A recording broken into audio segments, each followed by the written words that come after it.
Bonjour à tous, je m'appelle Bernard Alvan. On m'appelle aussi Bernard le provocateur et autrefois on m'appelait Bernard le taquin quand j'étais petit. Car figurez-vous que depuis ma tendre enfance, je suis intéressé par ce sujet. Bien sûr, à cette époque-là, je ne me posais pas la question en ces termes-là, mais j'étais admiratif dans les capacités humaines, dans les prouesses humaines, et je me disais que moi-même, j'avais des capacités également, sachant que j'étais dans un environnement qui n'était pas facile pour en prendre connaissance et conscience. Voilà, donc euh, néanmoins, j'ai toujours été guidé finalement par cette question de, j'irai jusqu'à aujourd'hui, hein. Je vais vous développer tout ça. Dans l'immédiat, je vous demanderai une seule chose. Restez jusqu'à la fin de cette vidéo, car j'ai prévu une surprise. On ne va pas s'arrêter en si bon chemin. Au bout de cette vidéo, il y a un cheminement qui va se poursuivre et qui est le cheminement vers le bien-être réel, c'est le vôtre. C'est celui-là qui m'intéresse. Et non pas les grandes phrases, hein. Donc c'est votre bien-être que je voudrais capter et faire émerger. Qui suis-je pour prétendre faire ce genre de travail avec les personnes? Eh bien, comme je vous disais tout à l'heure, je suis né de conditions ouvrières. Et ce qui est intéressant, c'est que dans ma vie, j'ai voyagé géographiquement, oui, mais aussi culturellement et également professionnellement. J'ai commencé en fait une vie. J'ai arrêté l'école à 16 ans en fait, hein, donc j'ai j'ai quand même fait un parcours scolaire en cours d'emploi, comme on appelle, pendant plus de 10 ans, hein. Mais j'ai travaillé tout de suite. Donc j'étais ouvrier, employé, fonctionnaire, éducateur, cadre moyen, cadre supérieur, chef d'entreprise, consultant, et ainsi de suite, hein. Voilà. Donc j'ai un parcours intéressant sur le plan de la variété, on va dire, hein, ce qui me permet de comprendre beaucoup de situations. Bien sûr, ce parcours a supposé beaucoup de remises en question. On ne change pas d'un niveau social à un autre comme ça, en claquant les doigts. On est à chaque fois interpellé, car c'est un peu un changement de paradigme. En fait. On était dans un paradigme qu'on exploitait, il n'est plus jouable, il n'est plus exploitable. On est obligé d'en prendre un autre. Donc, il faut le trouver, cet autre paradigme, et commencer à l'exploiter, ce qui ne va vraiment pas de soi. Donc, ça demande une profonde remise en question et de se jeter un peu à l'eau, quoi, hein, finalement, hein. Donc, c'est ça que je fais. Voilà. Et c'est ça que j'enseigne aux personnes avec lesquelles je travaille, car on est tous confrontés à ça, finalement. Évidemment, dans ces parcours, il y a des moments d'accélération, que j'appelle des révélations, des rencontres, mais aussi des situations qui font que soudainement, on va pousser un coup d'accélérateur, hein. Ça me fait penser à des séminaires que j'organisais autrefois et que j'organise encore aujourd'hui d'ailleurs, dans la montagne ou sur des bateaux où j'amenais les personnes finalement à essayer des situations émotionnellement fortes et mentalement fortes. Et donc, c'était des moments d'accélération pour ces personnes qui avaient des prises de conscience très élevées. Et, euh,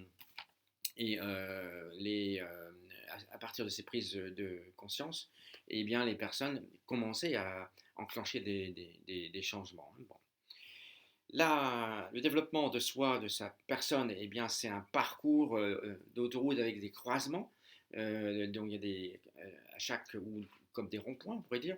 Donc, il y a des chemins qui vont à droite, à gauche, tout droit. Il faut toujours prendre une décision. Et voilà. Et c'est comme ça régulièrement. Donc, d'où l'importance de se sentir bien guidé à chaque fois. Et sentir bien guidé par quoi? Bien, un seul mot, l'authenticité. Être authentique avec soi. Donc voilà, donc cette question est fondamentale. Si vous avez cette valeur-là en fond de vous, eh bien vous allez aller très loin dans la vocation, car c'est bien ça qui va vous servir. Et si ce n'est pas assez développé, eh bien on s'amusera entre guillemets à la développer. Pourquoi je dis s'amuser? Parce que la vocation, c'est quelque chose qui répond à du plaisir, à du bonheur. Donc on n'est pas du tout là en train de se prendre la tête et de faire quelque chose par devoir ou je ne sais trop quoi.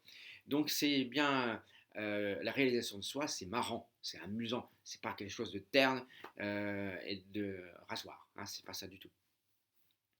Voilà, donc je considère toujours que l'être humain est profondément social et il a besoin de se réaliser et aussi et surtout d'apporter aux autres, d'apporter de la richesse, d'être utile finalement, hein. Donc beaucoup d'êtres humains ont besoin de ça. C'est pour ça que quand on passe en retraite, souvent il y a un problème avec ça. On a l'impression d'être moins utile aux autres et du coup ça crée un déficit interne, un mal-être quelque part. Bon, donc Avec la vocation, pas de souci, puisque la vocation, entre guillemets, est éternelle, on n'a pas de date limite, pas de date de péremption, donc peut toujours être utile à chaque moment de sa vie, jusqu'au bout. Voilà. La question qu'on me pose, c'est pourquoi je me bats, contre quoi, ou qui je me bats. Ai-je un ennemi? On dit toujours qu'on est son propre ennemi, ça c'est sans doute vrai, mais on peut aussi figurer, c'est quoi le côté ennemi? Eh bien, c'est la question du manque d'authenticité, le fait de ne pas être sincère avec soi-même finalement. Et on peut toujours être tenté, hein, à droite à gauche, par différentes situations. Euh, voilà, j'ai une opportunité financière importante, si je vais à droite, et alors qu'à gauche, j'ai mon chemin de vie qui m'attire. Donc qu'est-ce que je dois prioriser? Certains vont dire ben, je vais d'abord prioriser ce chemin à droite, et puis quand j'aurai le temps, j'aurai toujours le temps de revenir. Non, c'est pas comme ça que ça marche. Quand on fait une déviation, ben, en général, on ne revient pas. Donc, d'où l'importance de rester quand même sur son chemin. Donc, le chemin de l'authenticité, c'est pas facile du tout, mais franchement, je vous invite à le faire profondément. Moi, par derrière tout cela, je vais vous aider en vous aiguillonnant pour arriver à faire émerger cette vocation. Et j'ai une conviction profonde, c'est que cette vocation va tirer un projet de vie bien réel, et de ce projet de vie, un projet professionnel, et plusieurs, car la vie professionnelle, c'est un ensemble de projets professionnels. À partir de là, on va me dire, ben oui, c'est pas si simple que ça. Il y a ce qu'on appelle des fausses croyances. Bien. Par exemple, le bonheur, c'est pour plus tard. Aujourd'hui, j'ai des charges diverses et variées. Je suis dans un trend de vie depuis 20 ans. Pourquoi voulez-vous que je change? Pourquoi voulez-vous que le bonheur, je puisse avoir accès tout de suite? Non, non, non, je ne suis pas prêt. On verra ça à la retraite, car la retraite, c'est le nirvana. C'est là qu'on peut faire tout ce qu'on n'a pas pu faire avant. On va le faire. Sauf que dans les faits, ça ne se passe pas comme ça. Dans les faits, la retraite, il y a beaucoup de gens qui sont malades. Il y a beaucoup de gens qui, même malheureusement, perdent leur vie quelques temps plus tard. Parce qu'en fait, ils n'ont plus d'utilité. Donc, je me souviens d'une personne que j'avais rencontrée, qui était un ancien dirigeant d'entreprise, et qui avait un agenda encore plus fourni une fois en retraite. Et ça me faisait penser à ces gens qui sont sur des tapis roulants en train de courir. Ce gars-là courait à toute vitesse, mais comme il était sur le tapis roulant, il n'avançait pas. Et donc rien ne se finalisait, aucun de ses projets ne se finalisait. C'était vraiment très triste de voir ça pour moi. Donc voilà, donc le bonheur à plus tard, franchement, je n'y crois pas. Le bonheur, c'est maintenant, comme disait un certain personnage politique. Donc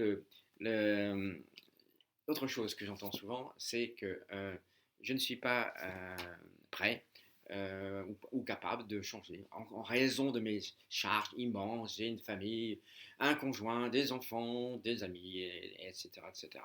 Un rôle social, un rôle politique, et j'en passe. Et grâce à, ou à cause de tout ça, je ne vais pas pouvoir bouger un d'un iota.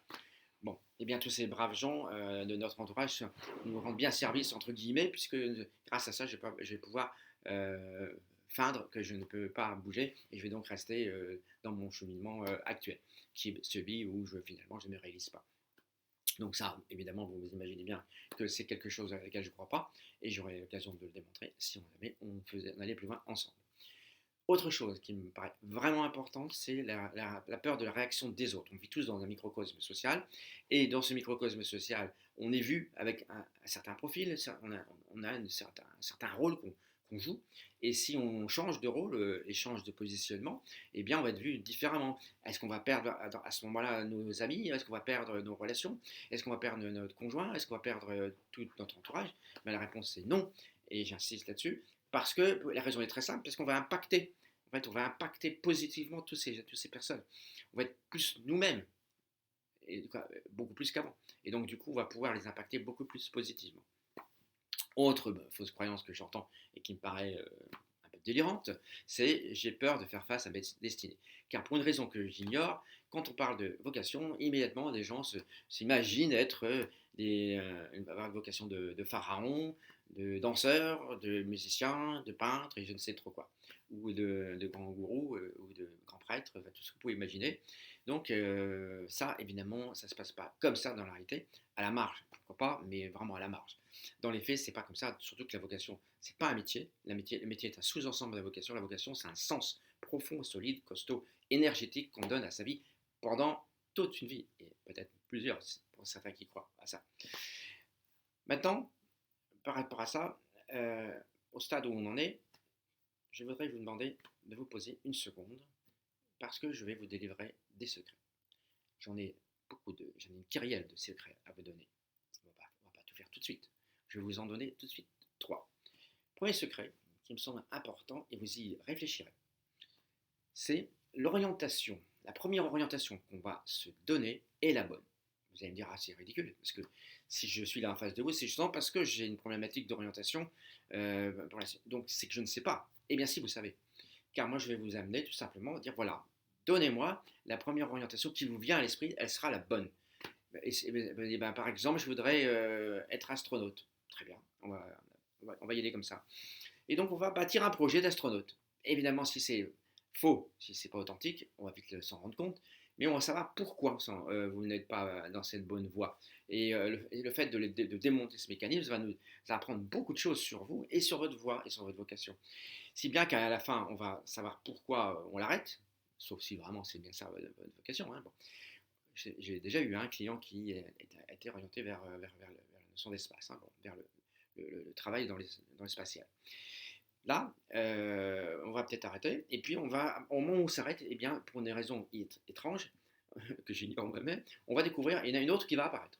Bon, évidemment, je vais vous aider à faire apparaître cette autre, parce que ça vient, en fait, elle est en vous, finalement. Moi, je ne fais jamais que révéler. Et donc, cette autre trajectoire apparaît, et on va la cultiver aussi fortement que la première, et au bout de 2-3 itérations de ce genre-là, on va être sur la bonne voie. Voilà. Donc ça c'est quelque chose d'intéressant. Réfléchissez bien parce que c'est puissant, c'est très porteur comme réflexion, comme sujet. Autre secret, c'est pas moi qui l'ai inventé, on entend de temps à autre, mais moi j'ai mis un poids particulier. C'est en matière d'intuition, la première idée est toujours la bonne. Tout ce que vous allez me dire tout de suite, là, tout ce qui va vous venir à l'esprit, je vais le prendre cash, content. Et je vais faire comme si c'était vrai. Et même c'est tout à fait vrai. Pourquoi? Parce que on est dans une relation authentique. Vous m'avez sorti cette idée-là. Donc je sais pas pourquoi je douterais-je. J'ai pas à douter de vous. Donc je vais prendre votre idée et on va voyager avec celle-là. Et le fait de voyager, comme elle part d'un point authentique, eh bien on va voir beaucoup de choses se dérouler. Et je n'ai pas mon pareil à extraire un maximum, de tirer là-dessus un maximum de fois pour essayer de tirer tout ce qu'il y a à tirer. Et on va se tirer énormément d'éléments qui vont contribuer à la réflexion sur la vocation. Donc ça, et comme c'est richissime, je considère ça comme un beau secret. Réfléchissez aussi sur ça. Troisième chose, quelque chose aussi qui n'est pas mon invention, mais dont on entend parler aujourd'hui, c'est l'intelligence relationnelle. Mais là, je la prends à propre sauce, quoi. À partir du moment où on est sur sa vocation, donc on va interagir avec son environnement, mais si on est sur sa vocation, on va interagir avec une vibration forte. On va créer une relation intéressante, profonde, qui va faire vibrer cette relation. Et cette vibration va provoquer de l'intelligence entre les deux personnes, entre la personne en face et vous-même. Et cette intelligence va forcément contribuer à un enrichissement certain de cette réflexion vocationnelle. Des secrets de ce genre, j'en ai beaucoup. Rien que cela, si vous y réfléchissez bien et si on a l'occasion d'échanger là-dessus, vous verrez qu'on peut tirer beaucoup plus de choses encore de ces réflexions. Voilà. Maintenant, on va se poser une seconde. Et on va se mettre en mode imagination. Si vous regardez cette vidéo, c'est que quelque part, vous n'êtes pas encore tout à fait en phase avec vous-même, n'est-ce pas? Bon.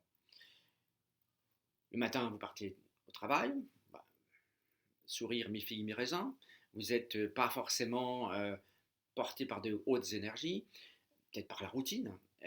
En tout cas, vous êtes déjà un peu fatigué. N'oubliez pas qu'il n'y a rien de plus fatigant que de lutter contre soi-même, que de ne pas être soi-même. C'est pour moi le facteur de fatigue le plus fort. Ça pourrait être d'ailleurs un autre secret, au besoin. Et donc, ce que je vous propose, c'est d'imaginer que ça n'existe plus. C'est-à-dire que le matin, vous partez à fleur au fusil, souriant. Quand vous allez rencontrer les collègues, au lieu d'être en conflit, en tension, etc., et, sur les objectifs à atteindre, etc., vous allez rester maître de vos énergies fortes, et bien, et ainsi de suite jusqu'à la fin de la journée. Et quand toutes les contraintes que vous allez subir dans la journée, vous ne les verrez pas, car quand on est motivé et heureux dans ce qu'on fait, on a bien des contraintes comme les autres, mais on ne les voit pas. Elles sont transparentes. Et donc vous rentrerez chez vous tout aussi souriant qu'au départ, allégé.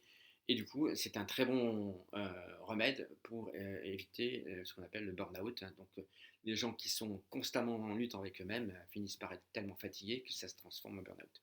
Maladie du siècle. Imaginez autre chose maintenant. Vous êtes toujours, vous avez fait une belle journée de travail, vous rentrez chez vous, souriant, plein d'énergie, et bien votre conjoint est là, vos enfants sont là, vos amis éventuellement sont là. Imaginez l'impact que vous allez avoir sur eux.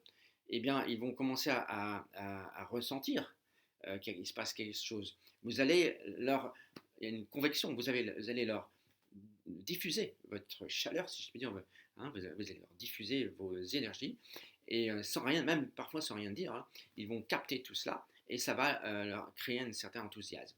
Car n'oubliez pas une chose, l'enthousiasme, c'est extrêmement contagieux. C'est la pire maladie contagieuse qu'on ait connue depuis l'aube des temps. Donc cet enthousiasme va être communicant autour de vous. Voilà. Imaginez autre chose maintenant. Vous voyez un peu comment vous êtes au niveau de votre santé, n'est-ce pas? Peut-être que vous avez mal par-ci, mal par-là. Vous savez que le mot maladie vient du mot mal, hein, mal-être quelque part. Et donc le contraire, c'est le bien-être. Or, la vocation, c'est pourvoyeur de bien-être. J'ai encore jamais vu quelqu'un cultivant sa vocation, cultiver en même temps un mal-être, voire des maladies. Donc la maladie est générée par le cerveau, elle ne vient pas par hasard, hein.